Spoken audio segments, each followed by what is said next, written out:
Mangwana nakanaka vadiwa vateereri kumativi mana enyika kwamuri ikoko. Ndinokuchingamidzai zvekare mune chimwe chirongwa chema-secrets nema-confessions naAntimamu. Zvisinei vadiwa vateereri, regai tipinde munyaya dzedu dzandauya nadzo in this episode. Confession yedu yekutanga yakamira yakadai: Hi Tete, please post for me. Chitupa changu ndokumbira kuti muvige. Ndikazikanwa ndingatodimburwa musoro chaiko. Tete, inini ndiri mudzimai wechidiki, ndine makore 28 ekuberekwa. Ndakaroorwa ndine murume. Ndichiroorwa ndakaroorwa ndine makore 22 ekuberekwa. Now ndagara mumarriage kwenguva yakati rebei. Ndatova nevana vanokwana ivo kuita vaviri. Nemurume wangu tiri kuwirirana, everything is going well. Dambudziko rimwe chete, iroro dambudziko tete, ndatosvika pachikamu chekutoritadza zvamu chose. That's why muchizoona ndasarudza kuti ndinge ndichiuya pano kunotsvaka rubatsiro. Dambudziko iri rakatanga sekudai: patakaroorana inini nemurume wangu. Munoziva time iya yaunoroorwa, madzitete nemadzimbuya vanokutora vokurayira vachikudzidzisa zvakasiyana-siyana zvinoitwa mumba, kuti mushure mekunge mavaka bonde nemurume unenge uchifanira kuti udzidzire kuklina murume, uyezve newewo kuti unge uchigeza sikarudzi yako. Ndakazonoti ndichipinda mumba ndakangoita exactly sekurayirwa kwandainge ndaitwa, but ndakazoti after 1 month ndainyatsokuona kuti murume wangu something is not okay with him, but ainge asingazvitauri zvamu chose. Then he decided to vent. Akabvandudza iye kuti he doesn't like the fact yekuti kana tichinge tapedza kuita bonde inini ndinogeza nhengo yangu. Akandiudza kuti ndaifanirwa kuti ndisiye nhengo yangu yakadaro. Kunyange akazoda kudzoka pa2nd round unodzoka. Ipapo pakangodero paanenge ambotanga kurutsira pakutanga. Ndakamubvunza ndikati how is that possible? Akati iye ndizvo zvinomunakidza izvozvo, people are different. Inini ndandisati ndakambosangana nemumwe murume zvachose muupenyu hwangu. He was the first person kurara naye, kureva kuti akandiwana ndakakwana, ndiye akatondibvisa neumhandara. Saka experience about a lot of things ndanga ndisitomborina zvamu chose. So inini ndakazomuudza kuti zvauri kuda kuti ndiite izvo inini ndinosema I can't. It feels somehow kuti iwewe warasira mbeu yako mukati wochizodzoka futi mukati muyazve zvekare. Saka takatanga kunetsana. Zvisinei inini hangu ndakangozodecide kuti for peace sake better ndingoita zvaanenge achida iye. Murume wangu aiti kana tichivaka bonde ndisina kugeza, paanenge atanga kurutsira paya aigona kuita 4 rounds mausiku iwayo. Then akabva anditi kana tichinge tamuka after aita 3 kana 4 rounds dzake idzodzo, mangwana makuseni kana tichinge tamuka handifaniri kumuka ndichigeza, ndinofanirwa kusiya sikarudzi yangu yakadero yoswera ichishisha yakangodero. Manheru aida kuzodzoka futi pakangodaro. Akandiudza kuti makuseni ndichimuka I can bath everywhere else pabody yangu, but sikarudzi ndaisafanirwa kuibata. Murume wangu akandiudza mutemo tete, mutemo wekuti chero ndikaita vhiki ndisina kugeza nhengo it's fine, no problem. Anotraya by all means kunditengera zvinhu zvekuti ndinge ndichivhara smell, but tete munongoziva kuti chinhu ichi kana chisina kugezewa chinotoripota, especially kana uchinge uchisangana nemurume. Mweya wehurume uya unosvika pakukudhina.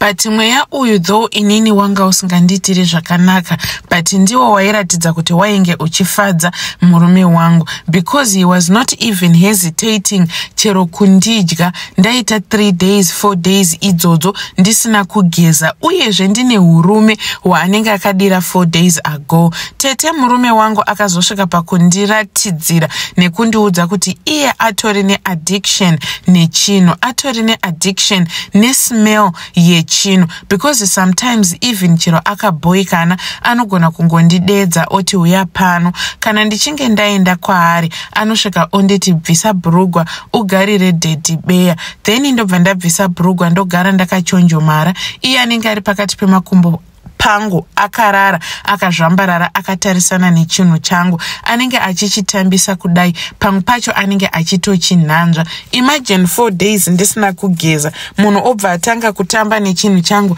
achichinanzva kusvikira chachena chanyatsokuva clean. Nguva zhinji kana tiri panzvimbo yekuti tinenge tiri tega kana kuti even chero tiri mubhazi going somewhere unotomunzwa oti ndasuwa that smell, anogona kutondipinza maoko ake mubhurugwa tiri mubhazi imomo otofamba achifembedza pamhino dzake. Dambudziko rangu iri tete kutotanga kuritaura pano.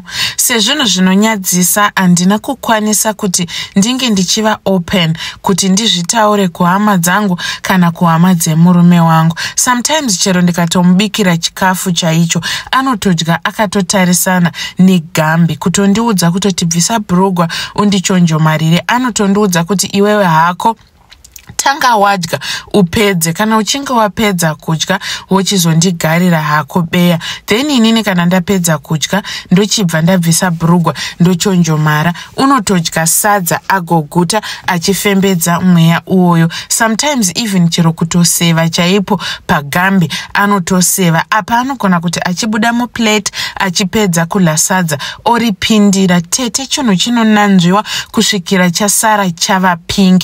Ndakambotanga ndichinakirwa nazvo hongu kudyiwa kunonakidzwa, but hazvizodi kuti pano neapo each and every time, especially kana uchiziva kuti munhu anenge achizviitira kuti ange achizvifadza iye, zvinogumisira zvakubhohwa. Tete ndiyo problem iri kumba kwangu. Handiziviwo kuti dambudziko rakaita seriri inini ndingarigadzirisa sei kuti nditaurire hama dzake. Ndinotya uyezve ndinonyara. Zororo ndinongoriwana kana kuri kuti ndinenge ndiri kuperiod chete. Apa kuperiod kwacho akatondiudza kuti last day yeperiod yangu handifanirwi kuti ndinge ndichigeza. Kana akatobuda akaenda somewhere kana asipo anotondifonera a week before kuti please usageza chinhu chiya, ndiri kuuya musi wakati, ndiri kuda kuwana chakaita kununa chaiko chichita kunyatsokunwa chine mweya uri strong.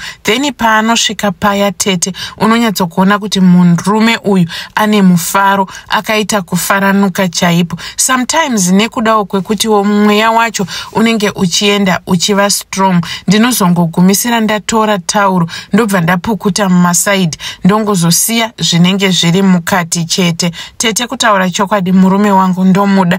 Marriage yangu handina dambudziko. Problem ingori marriage yangu ndiro richete dambudziko randatadza kusolva kuziva kuti ndoita sei naro. Please ndokumbirawo rubatsiro. Zvirikowo here zvakadai kana kuti pane vakambosangana nazvo here? Kana varikowo vanoziva kuti chinyi, please ndokumbirawo munyore mucomment section kuti idambudziko rudzii so that ndinokwanisa kunotsvaga rubatsiro to the right people exactly. Tete I will appreciate kana mukazondiudza kuti maposta nyaya yangu ndichateverera mucomment section. Vadiwa vateereri, ndo yanga iri confession yaHaidhi. Zvakaoma mufunge. Hema 1 inini handisati ndakambonzwa zvakadai, chero kuzviona handisati. Chete kungoti munhu aungazozivi zvese unozoziva nekufamba kwenguva. Kana varipo vakambosangana nematambudziko akaita seaya kana kuti vachiziva kuti dambudziko iri rinokonzerwa necho, hatizivi kuti toti mweya yetsvina here, madhimoni here kana kuti chi, but sometimes inogona kunge itori a very very serious problem. But inini my question is, Haidhi murume wako wakambomubvunza here kuti iye achizoita addiction nemweya wechinhu ainge akaunzwepi uyezve akaujairepi semunhu ainge achiroora for the first time? Meaning to say kuti vasikana vake vose vairoora, vaidanana navo aivaitisa izvozvo here? Because ukaona munhu akujaira chinhu chaanoita everyday uyezve chaanotonyatsokuziva nezvachomo. Zvisinei vadiwa vateereri, tell us what you think in the comment section. Let us move over to our next confession. Hi Auntie Mamo, please post for me chitupa changu ndokumbura kuti muvige, ndokumbura kuti chitupa changu muise pakachengetedzeka chaipo. Tete inini ndauya neconfession yangu inova yakamira yakadai. Tete inini ndiri musikana ane makore ekuberekwa anokwana iwo kuita 26. Handisati ndakamboroorwa zvamuchose uyezve handina tarisiro yekuti ndinge ndichizoroorwa anytime soon, but pane zvinhu zvandapinda mazviri zvandisiri kuziva kuti is it normal here or what. Kuzosvika patime inoi ndisina kuroorwa, it was because I had a bad experience about marriage. Vabereki vangu ndichikura vanhu vekuti vaigara vachingonetsana nguva zhinji. Ndichingoona amai vangu vachirohwa vachishungurudzwa nababa vangu nguva zhinji. Saka ndiri munhu wekuti ndakakura ndiine trauma yekuvenga marriage zvekutodaro. Saka ndiri munhu wekuti handitarisiri kuti ndinge ndichipinda mumarriage. Mai vangu zvisinei vakazoshaya havo mushure mekunge varohwa ndobva vaita internal bleeding nababa vangu ndokubva vazongofa. Inini ndakazongokura ndichigara nababa vangu kusvikira baba vangu vazoroora mumwe mudzimai. Tete, kutaura chokwadi, ndasangana nevakomana vakawanda vatori nemari vanotoradza kuti vanondida. Tinogona kungodanana but we won't even kiss or do anything. Then ndongozoti after a while ndakutomudza kuti no, inini handichada, handichatomboda nezvako zvamuchose. Time yaanongotanga kuronga zvemarriage o zvemuchato, ini ndinobva ndatokanzura everything. Saka baba vangu vakaroora. Time yavakaroora ndingangoti vakaroora about 5 years ago. Vachiroora vakaroora mudzimai. Panguva yacho mudzimai wavo anga ane 25 years. Inini ndandiri around kuma 20 years ikoko. Kureva kuti mainini vangu vanga vari vahombe kwandiri. Now mainini ava vakazouya vakaitira dede vangu vana vanokwana kuita vaviri. But pane dambudziko rakaitika dede pavakaunza amainini ava. Inini handizivi kuti zvakazongoitika sei, but ndakazongoona ndava mazviri. Chakaitika ndechekudai, mainini vachisvika, at first she didn't want to give me or to show me the bad side of a stepmother. Takatanga kuwirirana, vaindifarira so very much. Uyezve nyaya dzedu dzainge dziine kakuenderana because tanga takangopotsa kuenzana, though ivo vanga vari vahombe kwandiri, plus wo brain dzavo dzinoratidzawo kuti dzanga dzisati dzanyatsokumachua. Handizivi kuti mainini kwavakabva vanga vagara vari ngochani here or what, I don't know. We became so close zvekuti taiti kana baba vasipo vabuda vaenda kubasa, inini ndaingoswera namainini titori mubedroom mavo tichita nyaya, tichita mabasa edu. Taizoti kana nguva dzekugeza dzakwana, mainini vaibva vandidedza vobva vati shamwari hande tinogeza tigotanga kubika. Taibva tangopinda mubathroom tobva tatanga kugeza mubathroom muya. So it happened kuti one day amainini vakazondidedza ndokubva vandipa shaving stick, ndokubva varara nemanhede vakati ndandichikumbirawo kuti undishevewo. Unoziva handinyatsokusvikira kusikarudzi yangu zvakanaka zvekuti ndinyatsokwanisa kuzvishevha. Apa inini pfungwa dzangu dzanga dzisati dzakuziva nekukwanisa kufunga kuti kana munhu aine murume anokwanisa even kungoshevhewa nemurume wake. Zvisinei inini handina kumboona problem. Ndakabva ndatora shaving stick iya ndokubva ndatanga kuvashevha. Pakuzonovashevha kwandaita ndichivabata-bata, ndakatozongoona munhu akutongotanga kuita like munhu ari kunakirwa. Vakabva vandibata ruoko rwangu ndokubva vatanga kundibatisa matintin avo. Then kubva ipapo Tete vakabva vakurura hembe that very same day. Vakati wakambokisana nemunhukadzi here? Ndikati kwete. Zvikanziko do you want to try it? Ndikati no, is that not weird? Zvikanziko no, mira ndikuratidze uchanakirwa, it's so nice, it's so sweet. Apa inini muupenyu hwangu ndiri munhu wekuti ndandisati ndakamboita zvana romance zvese like I told you kuti vakomana taingodanana, kana tadanana chero kukisana chaiko zvanga zvisingatomboiti ndairamba. Saka inini sezvinhu zvandanga ndisati ndakamboita uyezve ndichizvifurirwa neumwe munhukadzi, zvakava so easy kwandiri kuti ndinge ndichizvigamuchira kuti tinge tichizvi-experience. Amainini vakabva vakurura hembe dzavo dzose ndokusara vari musho. Vakabva vanditi kana newewo you can take off your clothes as well. Ndakabva ndabvisa hembe dzangu tete, takasara tiri musho takashama. Then ndipo pavakabva vatanga kugumanisa mazamu avo neangu, ndokubva vatanga kundikisa. Takatanga kukisana paya, ndokubva tatanga kubatana batana. And for sure my feelings angu akabva aita go wild, ndokubva atotanga kutoresponda. But mainini I suspect kuti zvinhu izvi vanga vagara vachizviziva vane time vachizviita, because the way she handled me that day ndakanyatsokuona kuti no, uyu munhu uyu hatomboziri munhu ari kudzidzira zvamu chose. Vakabva vatora that same shaving stick ndokubva vatanga kundishevhawo because ndanditori hairy panguva yacho. Inini zvana kushevha izvi ndanga ndisinei nazvo.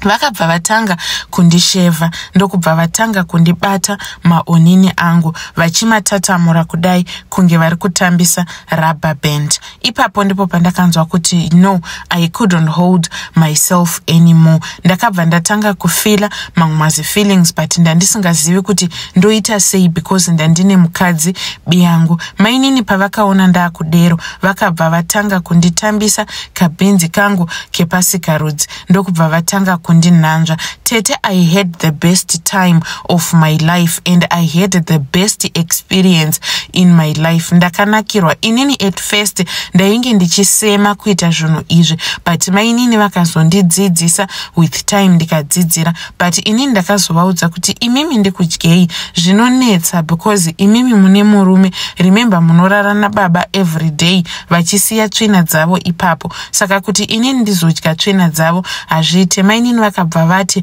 no problem, hazvina basa. Inini I just fantasize kungoita romance nemunhukadzi chete nekumeka sure kuti I make the woman happy. Like now zvandiri kukuita izvi unoratidza kuti iwewe uri kufara nazvo and you are enjoying. Ndinonyatsokufila bo pakadaro. We continued tichita yatainge tichita. Yakazouya time yekuti amainini vakabatira pamuviri, but vabatira pamuviri kudaro vaingoramba vachida kuti tinge tichienderera kumberi. Taiti whenever patinosara tiri vaviri tiri pamba tainyatsokunzwa kuti tapiwa rimwe zimukana. Taingoswera the whole day takafarirana mumba tichingoita izvozvi zveromance. Saka amainini vakazonosvika papoint yekuti vakazonotenga matoys inini ndisingazvizivi, ndokubva vauya navo ndobva vatanga kundiratidza kuti matoy aya anoshanda sei, vachindiratidza mavideos. Ivo pavari instead yekuti ndichivadya nekuita sei ndaizovashandisira matoy ndichivaita zvavanoda. Changu chete kwaingizongova kungokisana navo nekuvabata mazamu ndichiyamwa mazamu avo, but when it comes to down there ndaingovashandisira matoys, but ivo vaindipa the best time of my life. Tete, if I tell you kuti now ndatova nedambudziko rekuti